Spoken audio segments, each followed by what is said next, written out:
envy you, Lynette. Ikaw magpapakasal, samantalang ako hihiwalayan.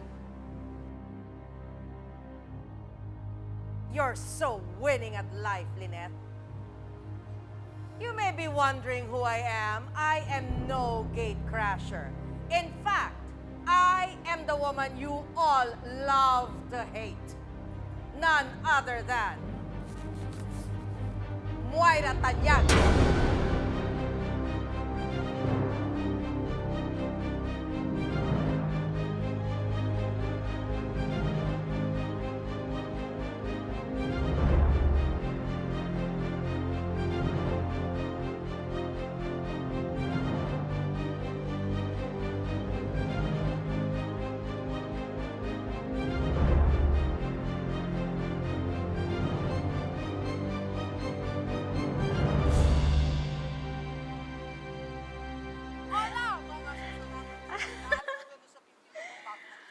Oh my God.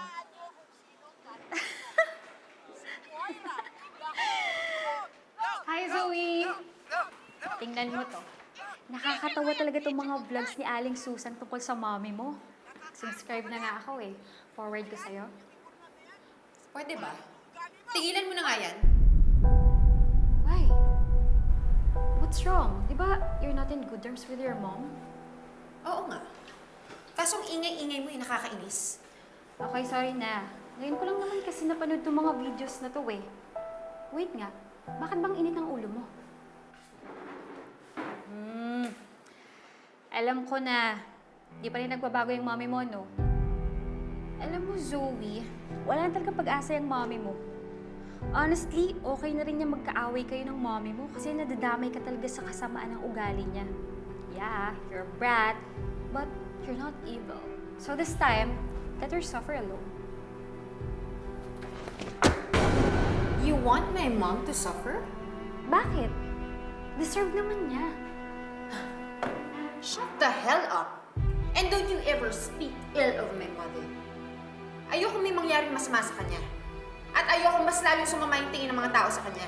Dahil nanay ko pa rin siya. Zoe, kasalanan ng mommy mo kung bakit ganun ang tingin namin sa kanya. Bakit hindi siya yung sabihan mo? For all we know, baka nga may pinaplano siyang masama sa engagement nila Don Carlos eh.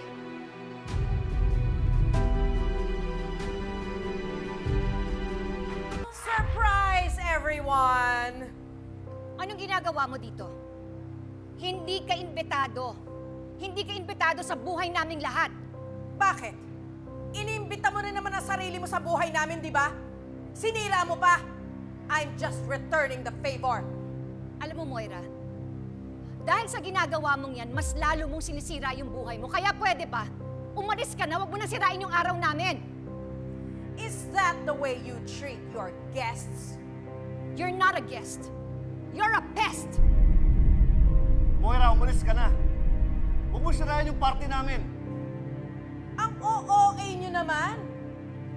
Dapat nga ina-appreciate nyo na nandito ako to bless you with my presence. Kasi kayo ang boborin yung lahat. I am the life of the party. Moira! Kung wala kang magawa sa oras mo, asikasuhin mo na lang yung negosyo mo. Hindi yung sinisiksik mo sarili mo sa buhay ng ibang tao. Nandito pala yung magaling kong asawa. Tawan mo ako! Ano to? Ha? Knight in shining armor? Hindi ako pwedeng umalis dahil may ibibigay pa ako kay Lynette. Hindi ko kailangan ng kahit na ano naggaling sa'yo. Oh, but you will need this, Lynette. Dahil dito, you will know when your time is up.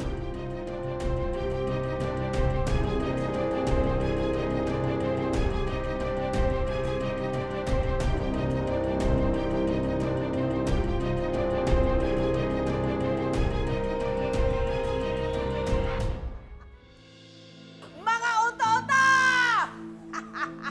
Ang tatanga niya! Mga bobo! Mga uto-uto! Anong ibig sabihin nito, Moira? Wala talagang bomba? Wala, Lynette. Walang bomba. So ano? Pinaglaruan mo lang kaming lahat? Napaka-OA lang kasi kasi ng reaction nyo. Ba't naman ako maglalagay ng totoong bomba? Di ano, sasabog din ako? Hindi naman ako kasing tanga nyo. Masasaktan ka talaga, Moira, sa pinaggagawa mo. Tigilan mo na kami! Gusto mo saktan talaga kita, ha? Ops! Meron pa talaga akong pasabog. Pero hindi ito yung bombang nakasanayan nyo. This has a more painful and damaging effect. Ano? Ready na ba kayo sa pasabog ko? Ay, ano?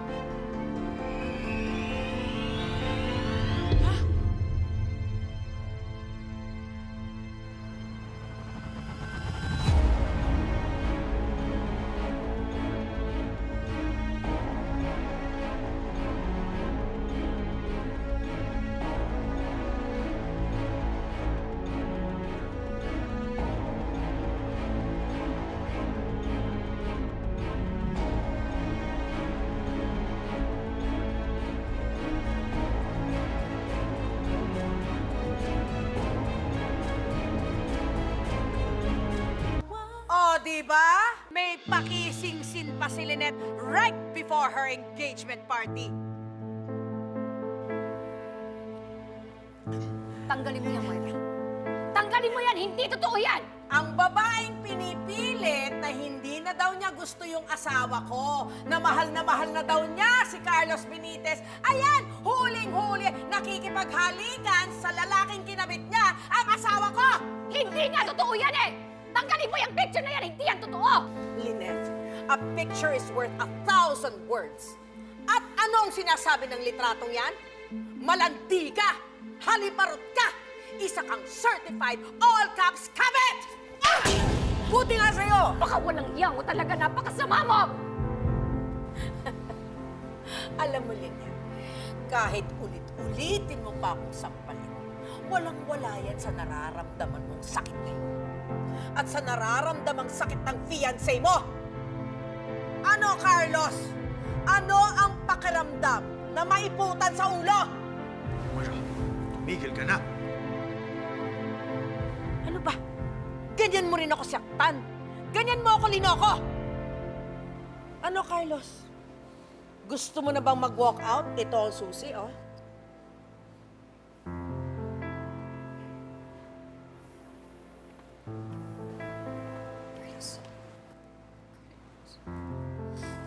Napaliwanag ako, hindi totoo yun. Hindi totoo yung picture.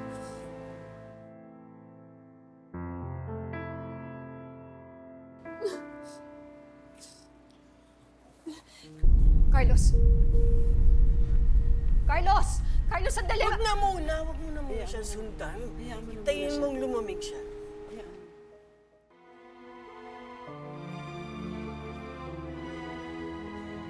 Tay, pwede ba kita makausap? May kinalaman ka ba sa ginawa ni Ma'am Moira? Kinalaman? Ano ibig mo sabihin? Ginusto mo po ba na mag-away si Nanay at si Doc Carlos? Kaya may kinalaman ka po sa ginawa ni Ma'am Moira? Kasi tay, tayo lang naman yung may alam na may picnic tayo nung araw na yun, di ba? Tayo lang yung may alam kung nasaan tayo. Tapos iniwan ko lagi ng saglit, tapos nangyari agad yun. Anak, hindi. I would never do that. Hindi ko gusto na magkasira si Lynette at saka si Carlos. Eh bakit po kayo nag-kiss? Anak, walang halikan na nangyari. Eh ano po yung nasa picture? Hinibalik yun?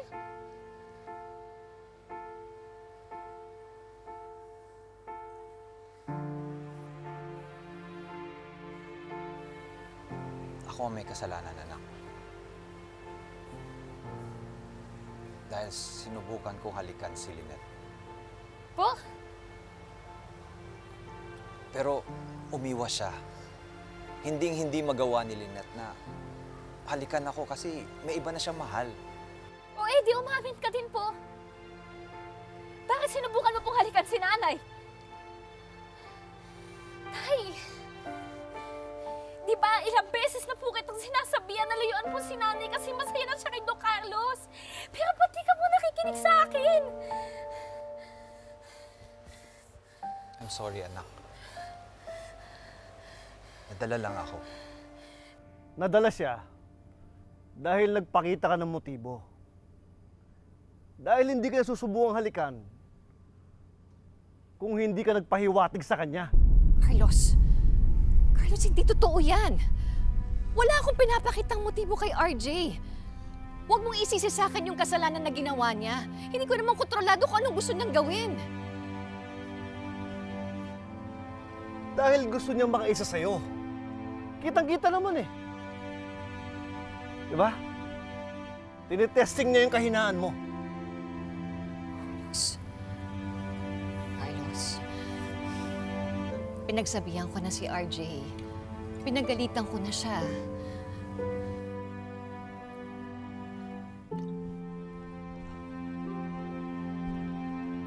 Di enough yun.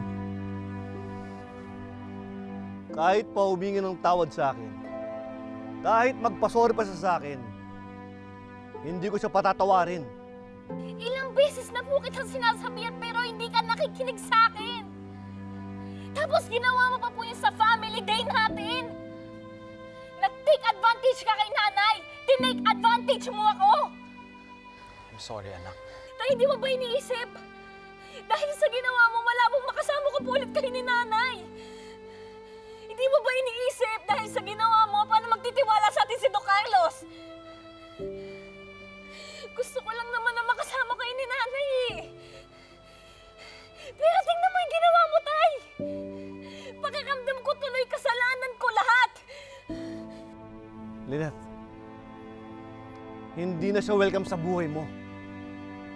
Tsaka,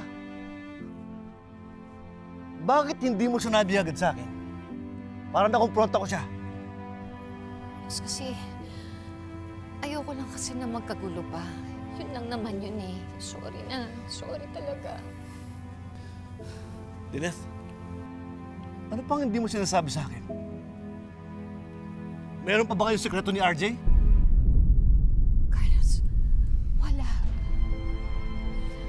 Wala kaming sikreto ni RJ. Maniwala ka sa akin. Wala. Wala. Sinungaling ka, Lynette.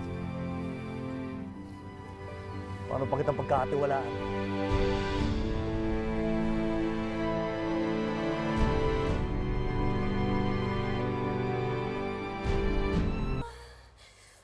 Sorry, anak. Patawarin mo ako. Huwag ka po sa akin mag-sorry. Kay Don Carlos ka po at kay nanay ka mag-sorry.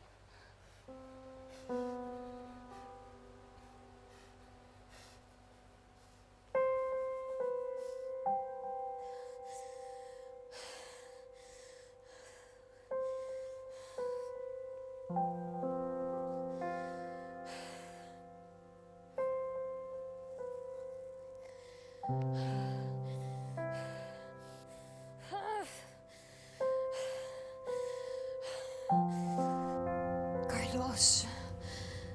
Carlos, pwede mo akong pagkatiwalaan. Pero kung di mo na kaya, maintindihan ko. Kung ayaw mo na, tatanggapin ko yun.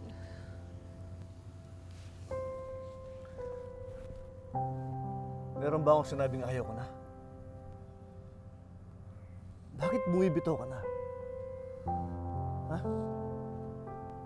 Dahil ba gusto mo si RJ? Ha? Mahal mo pa si RJ? Carlos, hindi. Hindi ganun yun. Hindi ganun yun.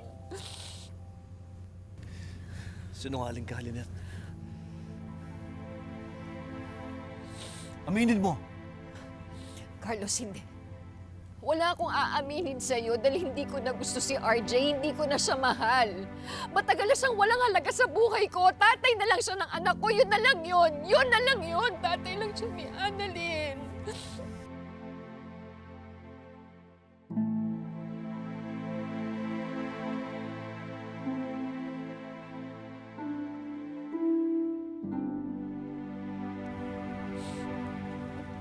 Carlos, sorry na talaga. Carlos. Pwede ba kita makausap? Anong ginagawa mo dito? Carlos. Ha? Gusto ko lang mag-apologize. Umalis ka na. Carlos, please. Ayaw mo umalis. Carlos! Carlos! Carlos, tama na! Tama na! Carlos! Ano? Anong gusto mo mangyari, RJ? Bakit mo kami sinisira? Ha? Dahil gusto mo magkabalikan kayo? Ano, aminin mo? Dahil mahal mo pa si Lynette? Carlos, Ano? Aminin mo? Carlos, tama na. Dahil mahal mo pa siya? Carlos, tama na. Aminin mo! Dahil mahal mo pa si Lynette?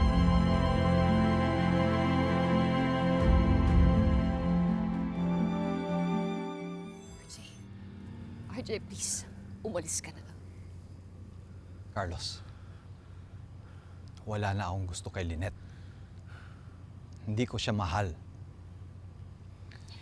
At wala akong plano na sisirain kayo. Hindi ko aagawin sa'yo si Lynette. Kaya sa akin ka magalit, huwag kay Lynette kasi wala siyang kasalanan.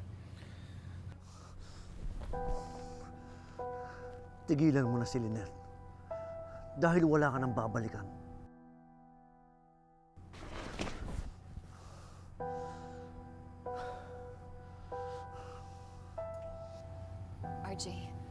RJ, please, umalis ka na. Lynette, please. Please, umalis ka na.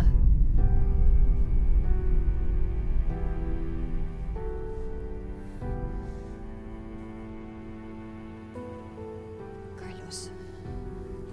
Carlos, please. Halika na. Umuwi na tayo.